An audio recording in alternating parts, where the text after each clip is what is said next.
Why you need to sort recyclable packaging. Let's come clean. It's important for recyclable packaging to be rinsed with used water and be uncontaminated before it makes its way into your recycling bin.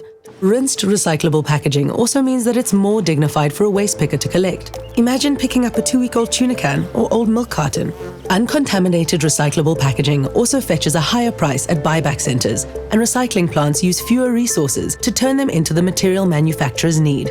Contaminated recyclable packaging requires more time, resources, and money to prepare them for the recycling process.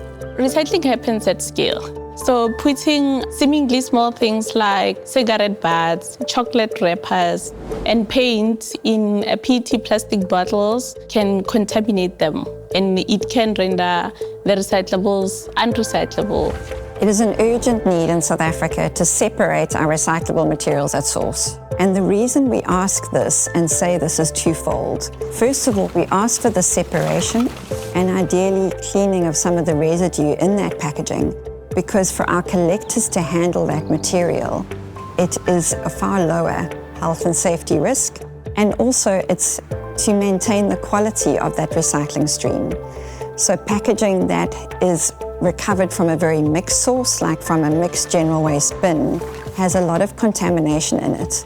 This means that the quality of that packaging to be sold to buyback centers for recycling is much lower. You must remember that waste pickers and collectors can get the recyclable packaging as litter from dumps as well as in rivers.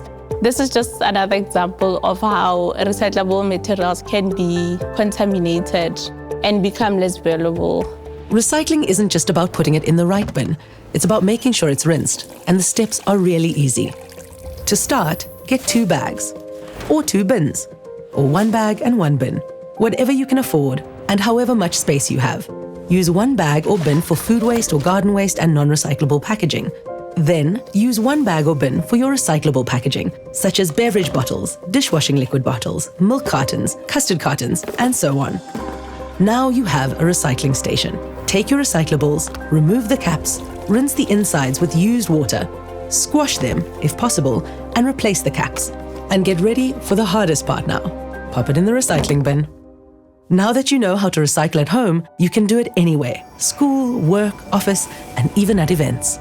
You can leave your recyclable packaging out for your local municipal curbside collection project or for waste pickers. Or you can pay a private collection company to collect. You can also take your recyclable packaging to a drop-off site. There are just so many ways to do it. Life can get complicated. Recycling doesn't have to be. Always sort your recyclables from waste and make sure they don't end up as litter or find their way to landfill. It's that simple.